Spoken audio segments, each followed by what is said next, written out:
A paz do Senhor Jesus, é um prazer estar com você mais uma vez no nosso canal para fazermos comentário de mais uma lição da nossa revista da Escola Bíblica Dominical, segundo trimestre de 2018. Nós vamos hoje meditar, estudar a lição de número 3, do dia 15 de abril de 2018, cujo título é Ética Cristã e Direitos Humanos.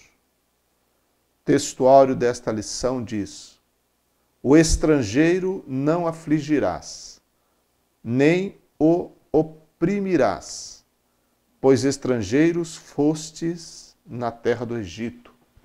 Êxodo 22, 21. Verdade prática. Os direitos do ser humano, revelados na palavra de Deus, têm como fundamento o amor.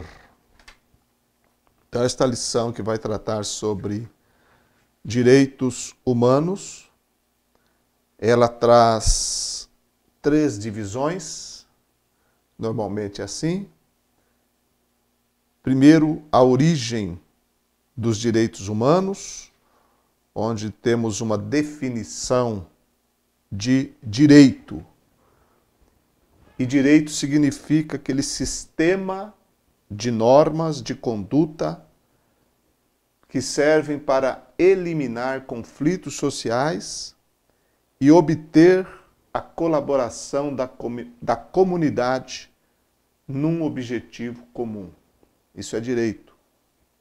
Também a Declaração dos Direitos do Homem e do Cidadão, é comentado aqui, que foi promulgada pela primeira vez em 26 de agosto de 1789 em Paris, na França. Também a Declaração Universal dos Direitos Humanos, adotada em 10 de dezembro de 1948, após a Segunda Guerra Mundial. Direitos humanos são direitos básicos de todos os seres humanos. São direitos civis e políticos. Por exemplo, direitos à vida, à propriedade privada, liberdade de pensamento, de expressão, de crença, igualdade formal, ou seja, de todos perante a lei. Direitos à nacionalidade, de participar do governo do seu estado, podendo votar e ser votado, entre outros. Também direito à liberdade, tem também os direitos econômicos, sociais e culturais. Por exemplo, direito ao trabalho, direito à educação, à saúde, à previdência social, direito à moradia, direito à distribuição de renda, entre outros. Existem também os direitos fundamentados no valor de igualdade e de oportunidades, que são os direitos à paz, direito ao progresso, à autodeterminação dos povos, direito ambiental, direito do consumidor, inclusão digital. Existem também os direitos fundamentados no valor fraternal. E a Declaração dos Direitos Humanos, que está no subitem 3 da lição, do tópico 1, ela afirma que, abre aspas, todos os seres humanos nascem livres e iguais em dignidade e em direitos. Dotados de razão e de consciência, devem agir uns para com os outros em espírito de fraternidade. Assim, declara, entre outras as coisas, a Declaração Universal dos Direitos Humanos. Depois também fala sobre os direitos humanos no Brasil. O ponto 3 o ponto 2 da lição fala sobre a Bíblia e os direitos humanos. Primeiro no Pentateuco, nos Evangelhos e também em Paulo, nos escritos de Paulo. Lá em Isaías, capítulo 1, versículo 17, está escrito: aprendei a fazer o bem, buscai a justiça, acabai com a opressão, fazei justiça ao órfão, defendei a causa da viúva. São direitos humanos nos profetas. Jeremias 22:3 também diz: assim diz o Senhor, exercei o juízo e a justiça e livrai o expoliado da mão do opressor. Não façais nenhum mal ou violência ao estrangeiro, nem ao órfão, nem à viúva, nem derrameis sangue inocente neste lugar. Então é interessante a gente observar que o assunto dos direitos humanos está também exposto na palavra de Deus. Nós devemos nos lembrar que a Bíblia mostra que nós somos uma raça caída em pecado. E a Bíblia também diz que só a regeneração em Cristo pode tornar o homem apto para viver de forma justa e viver em comunhão com Deus e com os seus semelhantes de forma correta. Só a redenção em Cristo pode dar ao homem um patamar de realmente viver uma vida transformada, nova, onde ele contemple Deus em primeiro lugar e o próximo, porque na verdade são os grandes mandamentos das Escrituras. Amar a Deus sobre todas as coisas e amar o próximo como nós mesmos. Amar uns aos outros como o próprio Senhor Jesus Cristo nos ensinou. Agora, quando o homem ele ainda não experimentou a regeneração, ainda não foi salvo, que é a maioria das pessoas, porque são poucos os que se salvam, o caminho é estreito. Então a grande maioria das pessoas do mundo não tem a Cristo como seu Salvador, não tem a Cristo como seu Redentor, não tem essa salvação de Deus. Essa é a grande maioria das pessoas no mundo. Mas mesmo sendo uma raça caída, o ser humano, ele pode e deve desenvolver para o seu convívio em sociedade, para o bem comum, esses direitos humanos. Porque senão não tem possibilidade ou não teria possibilidade alguma do ser humano conviver um com o outro. Seria, na verdade, uma espécie de uma selvageria, barbaridades. Então, os direitos humanos, eles são como freios na sociedade, estabelecidos também pelo próprio homem, para que possa haver um mínimo de harmonia e de paz entre as pessoas e entre os povos. Mas eu volto a dizer, só o homem regenerado e salvo, ele consegue ter uma visão muito mais ampla do que a Bíblia ensina com relação a direitos humanos. Porque os direitos humanos, do ponto de vista apenas secular e humano, contemplam apenas o homem. Mas quando nós encaramos o direito do nosso próximo, do ponto de vista divino, é claro que nós temos uma visão muito diferente. Aí entra a cosmovisão cristã do mundo. Então, quando a Bíblia fala sobre o direito do órfão, direito da viúva, ela está muitas vezes tratando com o povo de Israel, para que o povo de Israel pudesse agir de forma correta.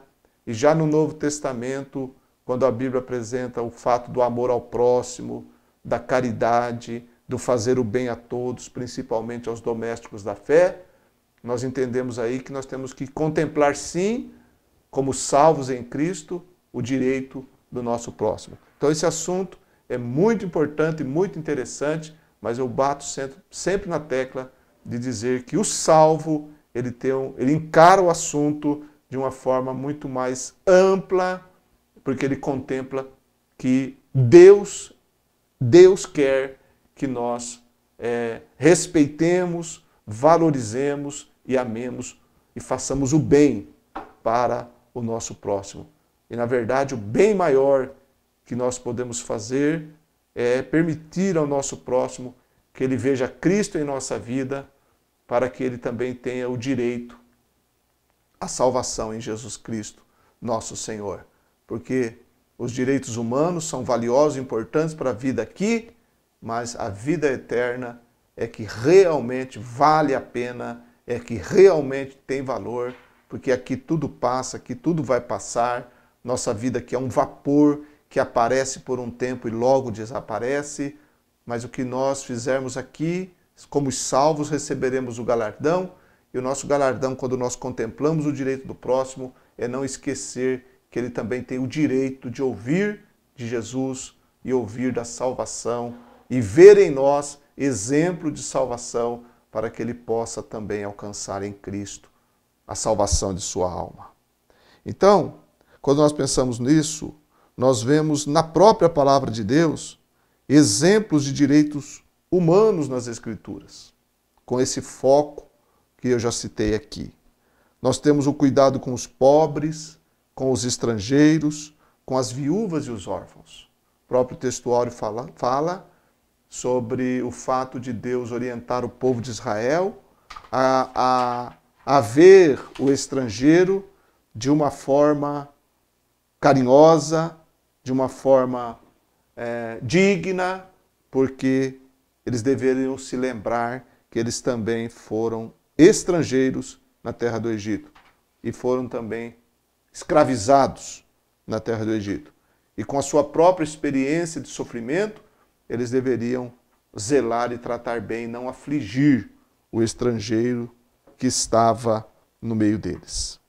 Os profetas de Deus, eu citei aqui Isaías, Jeremias e outros profetas também, eles denunciaram a injustiça social, a falta da contemplação dos direitos humanos.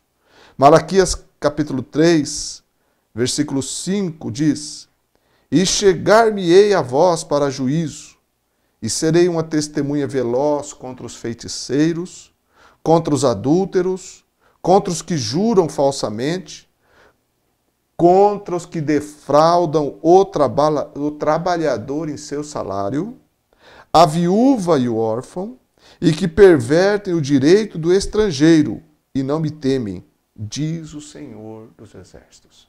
É interessante que aqui o profeta ele traz uma série de atitudes que desagradam a Deus e colocam aqui também aquilo que nós podemos chamar de direitos humanos, que são apresentados aqui como aqueles que defraudam o trabalhador no seu salário, ou seja, não dão aquilo que é devidamente merecido ou retiram aquilo que é direito daquele que prestava um trabalho, em especial também o cuidado com o órfão e a viúva, perverter o direito do estrangeiro. E é interessante que ele coloca aqui, e não me temem. Então, por isso que eu disse que a verdadeira visão dos direitos humanos é quando a gente contempla a Deus. Porque Deus fala aqui de relacionamentos com as pessoas, atitudes voltadas para o próximo, mas coloca também atitude voltada para Ele. E não me temem. Então, uma fonte de injustiça, de não respeitar os direitos do próximo, é a falta de temor a Deus no coração das pessoas. Ou a falta de temor a Deus. Ela produz o prejuízo para o próximo, o desamor. À medida que o verdadeiro amor, o verdadeiro temor a Deus vai quebrantar o nosso coração de tal maneira que nós podemos, no amar a Deus, no temer a Deus, poder fazer aquilo que é correto, aquilo que é certo com relação ao próximo. Também o profeta Ezequiel diz no capítulo 22, verso 7 do livro de Ezequiel: no meio de ti desprezaram ao pai e à mãe. No meio de ti usaram de opressão para com o estrangeiro. No meio de ti foram injustos para com o órfão e a viúva. Então, aqueles mais necessitados, aqueles mais carentes, aqueles mais desprovidos, o povo de Israel tinha pecado no sentido de que eles estavam desprezando, primeiro, o ambiente familiar, e aqui entre os direitos familiares, os direitos humanos dentro de casa, o desprezar o pai, o desprezar a mãe.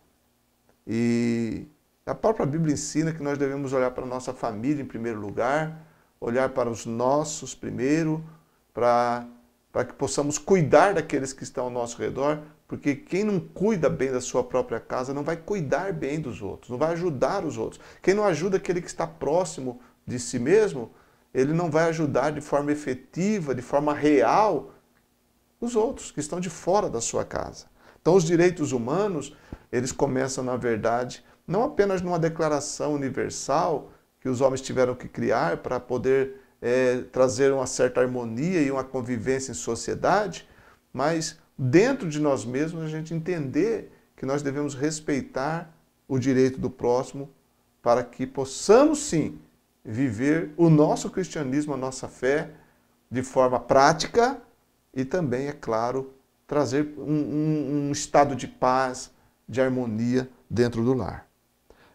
Quando fala também de direitos civis e políticos, como a cidadania, defesa em julgamentos, que também são direitos humanos, conforme está na Declaração Universal dos Direitos Humanos. E na Bíblia nós temos alguns exemplos com relação a isso. Por exemplo, Paulo, ele era um cidadão romano, de nascimento, porque ele nasceu na cidade de Tarso da Cilícia. Então, por nascimento, ele tinha direito à cidadania romana. E quando Paulo vai pregar o evangelho nas suas viagens missionárias, e ele, com essa cidadania romana, ele tinha muito mais um curso maior naquelas regiões do que, por exemplo, Pedro, que não tinha essa cidadania. Mas muitas vezes Paulo foi prejudicado porque não respeitaram a sua cidadania. Algumas vezes por ignorarem isso, imaginarem que por eles serem judeus, ele não tinha cidadania romana, algumas vezes ele foi punido injustamente, mas ele reivindicou o seu direito à cidadania romana. Lá em Atos capítulo 16, versículo 37, Paulo respondeu e disse assim: açoitaram-nos publicamente sem sermos condenados, sendo cidadãos romanos, e nos lançaram na prisão, e agora encobertamente nos lançam fora? De modo nenhum será assim, mas venham eles mesmos e nos tirem. Foi um episódio que aconteceu lá em Filipos, onde eles foram açoitados e lançados na prisão, sendo cidadãos romanos. Ele está falando dele mesmo e de Silas, porque Silas, ele também tinha cidadania romana. E aquilo não foi respeitado, porque um cidadão romano, ele não podia ser açoitado publicamente sem uma condenação, sem um julgamento. Não era permitido, um cidadão romano não podia passar por isso. Então as autoridades ali de Filipos, que era uma cidade, que era uma colônia romana, elas transgrediram a própria lei. Então quando Paulo fala sobre isso, as pessoas ficam assustadas e vão lá mesmo falar com Paulo e pedem gentilmente para que Paulo então pudesse deixar isso para lá e sair da cidade.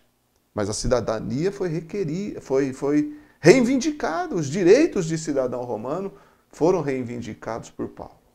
Lá em Atos 22, 25, está escrito: quando o haviam atado com as correias, disse Paulo ao centurião que ali estava: é-vos lícito açoitar um cidadão romano sem ele ser condenado? Olha aí, mais uma vez, ele ia agora passar por uma punição, mas ele agora falou antes, né? Espera aí, vocês vão me açoitar sem ser condenado? Eu sou cidadão romano. E o centurião, ouvindo isso, né? Ele foi ter com o comandante e avisou. O comandante disse assim: vê o que estás para fazer, pois este homem é romano. E versículo 27 do capítulo 22 de Atos, diz que vindo o comandante perguntou-lhe: dize-me, és tu romano? Respondeu ele: sou. Tornou o comandante: eu, por grande soma de dinheiro, adquiri este direito de cidadania. Paulo disse: mas eu o sou de nascimento. Imediatamente, pois, se apartaram dele aqueles que o iam interrogar, e até o comandante, tendo sabido que Paulo era romano, atemorizou-se porque o havia ligado, ou seja, só pelo fato de ter amarrado com correias. Então, o direito à cidadania, o direito ao julgamento, o direito à defesa, tudo isso são direitos humanos, são direitos humanos. Claro que a gente sabe que nas ditaduras, tanto do passado quanto as ditaduras atuais, esses direitos não são respeitados, né? Tiago, capítulo 1, versículo 27, ele disse: a religião pura e imaculada diante de Deus diante de nosso Deus e Pai é esta: visitar os órfãos e as viúvas nas suas aflições e guardar-se isento da corrupção do mundo. Então, a própria religião pura, de acordo com Tiago, inspirado pelo Espírito Santo, é um cuidado com relação a órfãos e viúvas. Ou seja, nós somos crentes, somos salvos, praticamos a nossa religião e essa religião tem que ter a marca do amor, a marca do bem, do bem. Então aí entra o ver, o atender aqueles mais necessitados. Aqui os órfãos e viúvas, que naqueles dias principalmente eram totalmente desprovidos de qualquer benefício, de qualquer ajuda.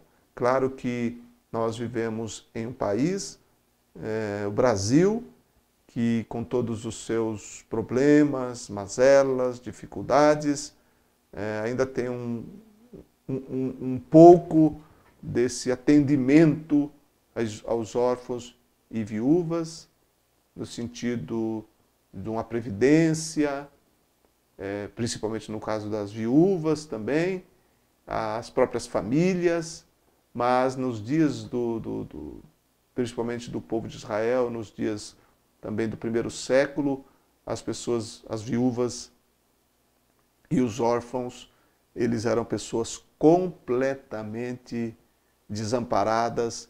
Então, a igreja cristã, ela foi um meio de amparo àquelas viúvas. Tanto que Paulo, quando escreve a Timóteo, ele orienta a ajudar aquelas viúvas, só que ele dá uma série de recomendações com relação àquelas que deveriam ser ajudadas. Já na igreja de Jerusalém também, na igreja primitiva, nós encontramos esse atendimento às pessoas mais carentes, às pessoas necessitadas e às viúvas também, que deveriam ser e eram atendidas. Então, aquele contexto mostra para nós que a igreja, ela vivia a sua fé, a sua religião, de uma forma muito prática. E sem desprezar, é claro, o principal, que era a parte espiritual. Porque nós temos que trabalhar de uma forma muito correta, sem perder o foco do que de fato é a igreja. A igreja não está para fazer o que o governo deveria fazer. A igreja, ela está para pregar o evangelho e, através do evangelho, abençoar pessoas e proclamar a salvação em Cristo. A parte social é importante e a igreja tem que atender, mas jamais trocar a parte espiritual pela social. Enfatizar o social e desprezar o espiritual. Porque o mais importante do papel da igreja é a sua pregação, o seu anúncio da salvação em Cristo. E ajudar, trazer os benefícios que nós temos com relação aos direitos humanos. Tudo isso devemos fazer, sim, à medida que podemos e devemos, mas jamais sem comprometer, porque às vezes as pessoas dentro da igreja só olham para o social e fica, a ajuda social se torna o principal. Só que não adianta a gente dar o pão para a pessoa e a alma dela está indo para o inferno. Então é importante que, junto com o social, a gente apresente o mais importante, que é o espiritual. Porque o próprio Jesus, quando ele deu pão para as pessoas comer, ele estava querendo mostrar para as pessoas que ele é o pão do céu, que ele é o pão da vida. Só que as pessoas queriam apenas o pão para comer, mas não queriam o pão da vida, por isso abandonaram a Jesus.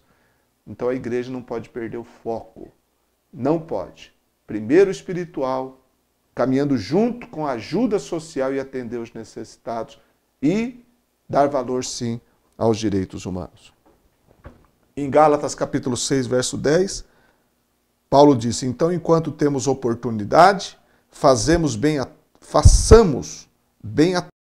mas principalmente aos domésticos da fé. Aos domésticos da fé. Então, Paulo fala sobre isso também, não é? Na carta a Timóteo, com relação às viúvas, a igreja primitiva, como eu citei, que dentro dela eles cuidavam uns dos outros. Então, é muito importante a igreja ter esse olhar interno para cuidar dos seus, para ajudar aqueles que são mais necessitados dentro dela e também depois, ou simultaneamente, ou de acordo com a possibilidade que a igreja local tenha, poder também ajudar a comunidade de uma forma geral. Quando se pensa em trabalho social, quando se fala em direitos, nós estamos pensando sobre isso, direitos, quando fala de direitos, nós estamos falando de problemas sociais, que todos nós estamos cercados disso. E, infelizmente, existem muitas pessoas críticas, que não fazem nada e ficam criticando, às vezes, a igreja, dizendo que a igreja não atende, que a igreja não faz isso, que a igreja não olha para aquilo, mas é bom a gente poder falar com conhecimento de causa. Por exemplo, você que pertence a uma igreja local, tenha consciência, em primeiro lugar, do que a sua igreja está fazendo com relação à missão, evangelização, e também veja o que ela está fazendo no sentido social. E se você acha que em algum momento a igreja que você pertence, ela não está cumprindo aquilo que você acha que deveria ser cumprido, coloque-se à disposição para fazer alguma coisa. Porque normalmente a coisa mais fácil que tem é a gente criticar. Criticar. Mas o mais importante não é criticar. O mais importante é a gente se envolver e procurar ajudar e fazer alguma coisa. Né? O ponto 3 da lição fala sobre exatamente isso, a igreja e os direitos humanos. Fala do trabalho escravo, no primeiro tópico, porque a escravatura nos dias do Novo Testamento era uma coisa comum. E o próprio apóstolo Paulo, quando ele vai se direcionar àqueles que eram senhores e tinham, portanto, servos, escravos, eles deveriam agir com compaixão, com misericórdia, entendendo que mesmo eles ocupando o papel de senhores sobre certas pessoas que eram escravos e servos deles, eles também deveriam entender que eles eram servos de Cristo e deveriam tratar com dignidade os seus escravos, os seus servos. Essa é a recomendação da palavra de Deus. O tratar com amor, o tratar com respeito, o tratar com dignidade aqueles que os serviam. Também fala sobre os prisioneiros, e o próprio escritor aos Hebreus, ele diz que nós devemos atentar para aqueles que estão presos, ou seja, aqueles irmãos na fé que estavam aprisionados por causa de sua fé, e orar por eles e ajudá-los. Hoje, o contexto que nós vivemos é o contexto das penitenciárias, onde as pessoas ali estão jogadas como um depósito humano, onde as pessoas praticamente elas ficam a maior parte do tempo de forma ociosa. E nós sabemos que muitas pessoas, irmãos, irmãs, têm a graça de Deus para evangelizar essas pessoas, e igrejas têm se formado dentro dos complexos penitenciários do nosso país. Esse trabalho é maravilhoso e muitas pessoas de fato são salvas. É claro que uma boa parte também só se converte ali dentro, depois que sai, volta à prática do pecado. Mas muitos de fato se convertem e permanecem na igreja do Senhor Jesus. E é uma forma da igreja olhar para essas pessoas também e levar ali a salvação em Cristo Jesus, para que mesmo presos eles possam encontrar a liberdade no Senhor Jesus Cristo.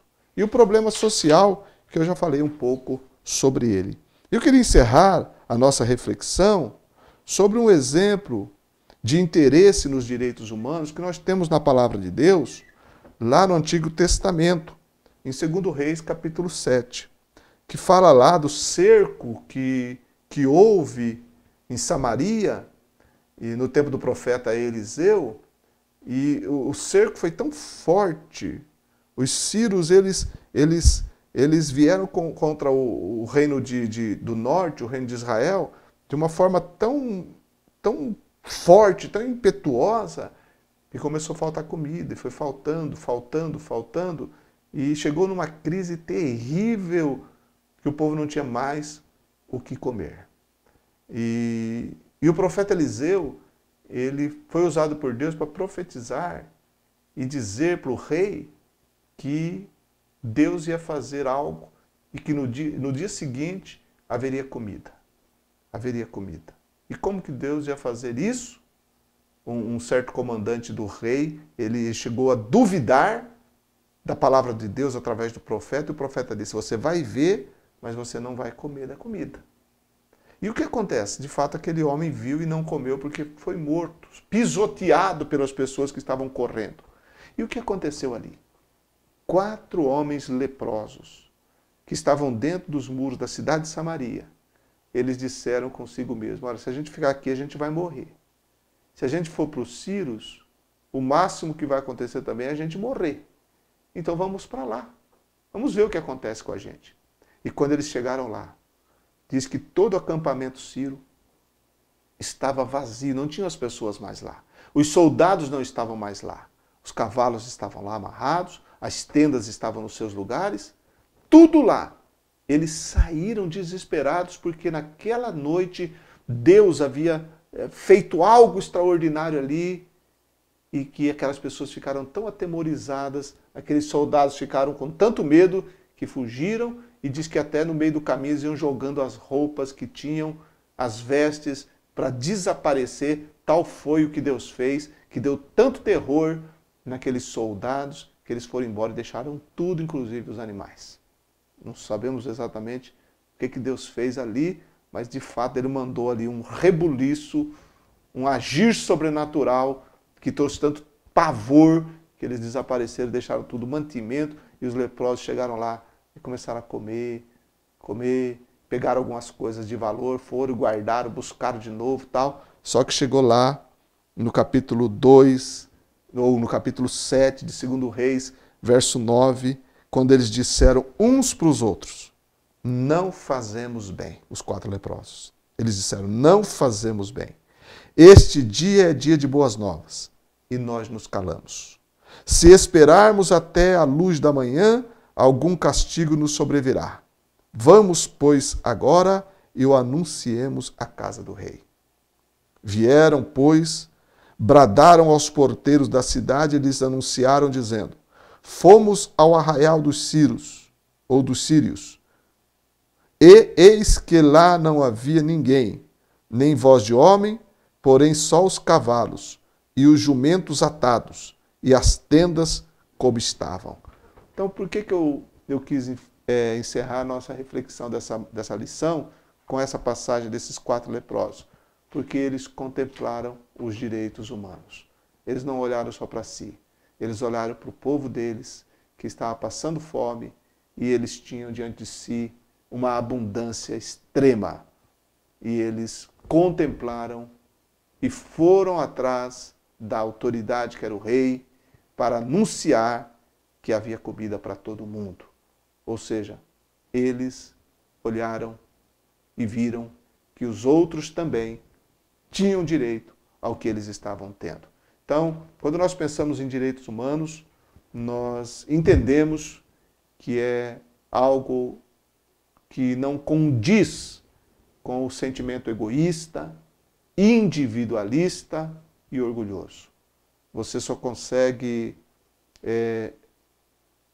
atender e valorizar e investir nos direitos humanos, que é o direito do próximo, das mais variadas formas e de acordo com as condições que Deus lhe dá, na posição que Deus lhe coloca, enfim, você só consegue fazer isso se você não for aquele tipo de pessoa que olha somente para você mesmo, para o seu mundinho, para o seu espaço, mas você consegue ter uma visão mais abrangente e entender que faz parte do todo.